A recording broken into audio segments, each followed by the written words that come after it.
Showbiz News Rwanda. Yesa bano banje mumeze mute aho hose yagiye ahatandukanye mwagiye mwumva inkuru za Bishop Gafaranga mukibaza ngo Bishop Gafaranga byamugendekeye bite.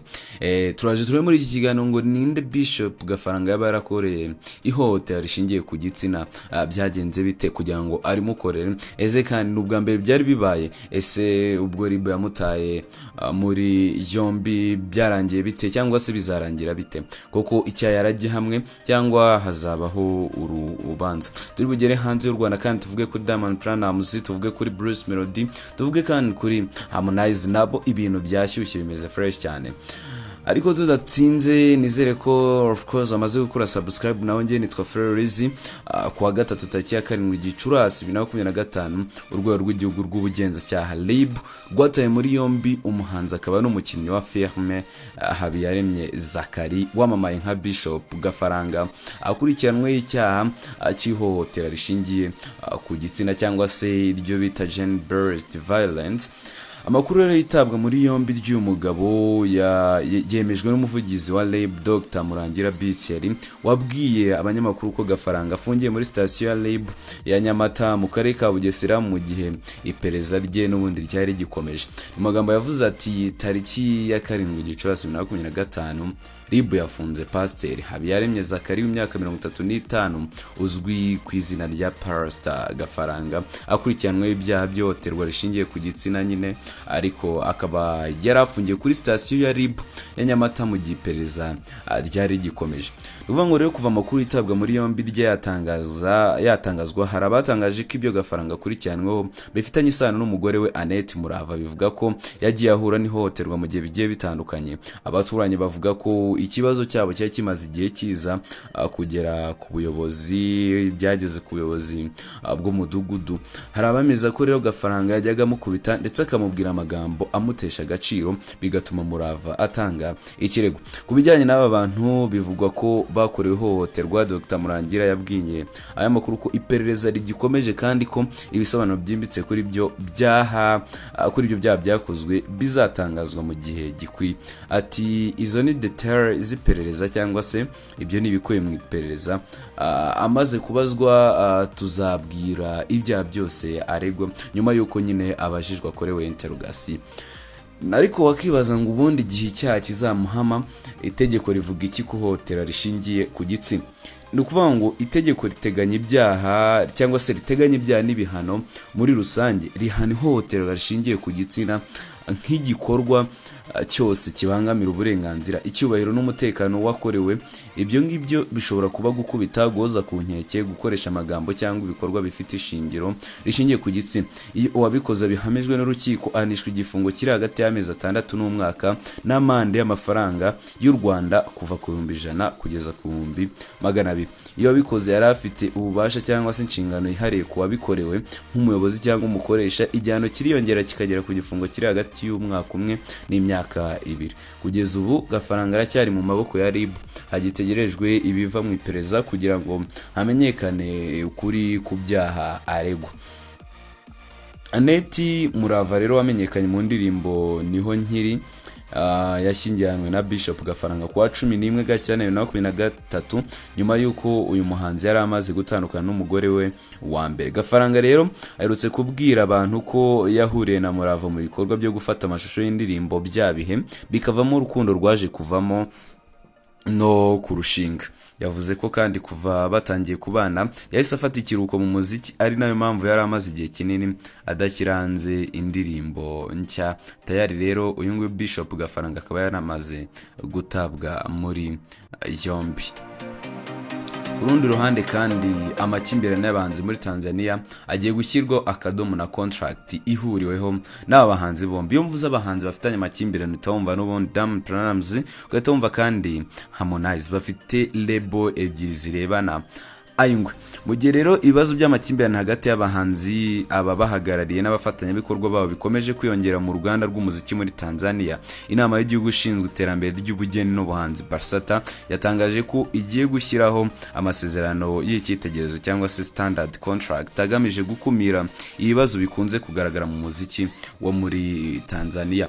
Ariko kandi mbere yuko mvuga kuri inkuru yo muri Tanzania, nahita mvuga kuri uyu nguyu wo bita nanone like amwita Bruce Melody ndetse na Coach Gayen ndetse n'uyu Diamond Platnumz. Indirimbo n'ubundi bari gukora tayari ngubu irenda kujyanze kubera ko mu minsi yashize baherutse guhuriramo ari muri Tanzania bari gushutinga amashusho, ariko bivugwa yuko bakoze ikiro cyangwa se nka party, ariko ni pale yatakajwemo amafaranga menshi atanzwe n'ubundi n'uyu nguyu Coach Gayen. Abantu bakavuga bati ese n'amafaranga atakaje ntabwo yari guhabwa abahanzi bo mu Rwanda nk'abari bose nyine bo muri rebo bajye bavuga yuko batumvikana bagakora umuziki, uko miliyoni 13 ni amafaranga yavamo video igakorwa ibintu gata birangira ari nk'umahanakorwa video ebyiri z'abanzi bo mu Rwanda of course kandi nziza cyane. Rero duhita twigarukira n'undi hano muri Tanzania, ni umushinga uzafasha gutanga umurongo ngererwaho ku bijyanye n'amasezerano hagati y'impande zitandukanye zifitanye aho zihuriye n'umuziki wa Barsata. Ivuga ko intego ari ukugabanya amakimbirane aterwa n'amasezerano yanditswe nabi cyangwa se adasobanutse ku mpande zombi. Umukozi mukuru ushinzwe iterambere ry'ubugeni muri Barsata Abel Ndaga yavuze ko amenshi mu makimbirane bagezwaho n'abahanzi akomoka kutumvikana kw'amasezerano, avuga ko ikibazo gikomeye mu birebana n'amasezerano kandi muri Barsata basanga hafi ya yose ari amakimbirane tubona ashingiye ku babona bo ashingiye ku masezerano. Yongeyeho ko nubwo amasezerano azashyirwaho atazaba yuzuye 100% azagaragaza iby'ingenzi bigomba kwibandwaho igihe impande zombi zemeranya ku bufatanye cyangwa kugirana amasezerano. Ati ashobora kutaba intangarugero kuri byose, ariko azadufasha gukemura ibibazo byagarukaga kenshi. Barsata kandi yasabye imbabazi abahanzi cyangwa se isaba abahanzi gukoresha serivisi z'ubujyanama mu by'amategeko batanga ku muntu kugira ngo basobanukirwe neza ibyo bagiye gusinyaho. Ndaga avuga ko nubwo izi serivisi zihari, abahanzi bake aribo bazazifashisha.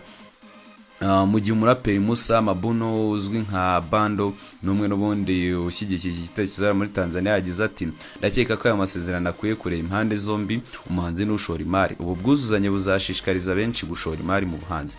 Naho umujyanama w'abahanzi Godfrey Abe yasabye ko hatangwa amakuru amahugurwa ku bujyanama n'abahanzi kugira ngo barusheho kumenya inshingano zabo mu buryo barengera inyungu z'abahanzi. Mu magambo nanone yagize ati hari uburemere bwo gutanga amahugurwa ko ubujyanama akora cyangwa se ko umujyanama akora mu gufasha umuhanzi, abajyanama bakabaha amahugurwa ku byo bashinzwe gukora ku muhanzi. Uvango rero amakimbirane amaze igihe agaragara hariya muri Tanzania na amakimbirane n'ubundi ashingiye ku masezerano atagaragara cyangwa se asimwe nabi. Kimwe mu byabayeho byavugije benshi n'uruntu hagati ya Diamond Platnumz ndetse na Harmonize, ubwo uyu wa nyuma yivanyemo muri Wasafi Record agashinja lebo yamuhaye cyangwa se yamubyaye kumugira nabi mu masezerano y'akazi, harimo kumukura amafaranga menshi y'inyungu igihe cyose yakoze indirimbo cyangwa se igitaramo. Harmonize rero byamugoye kuva muri Wasafi Record kugeza ubwo bivugwa ko yishyuye amafaranga y'ikirenga ngo abone ubwigenge.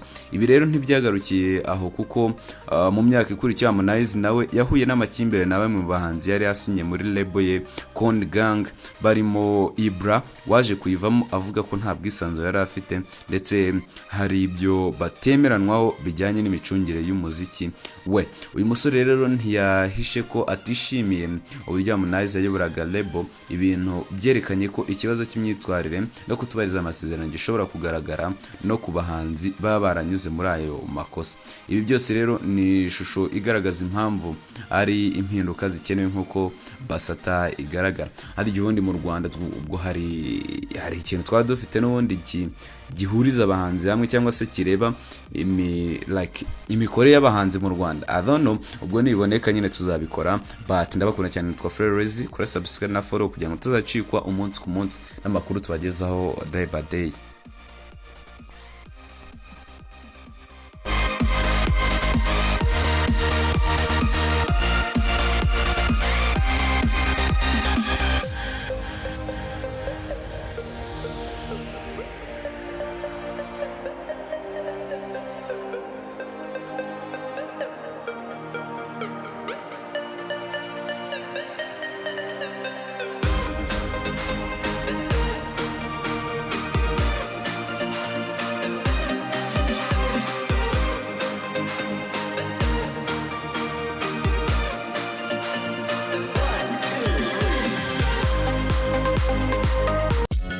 Showbiz News Rwanda.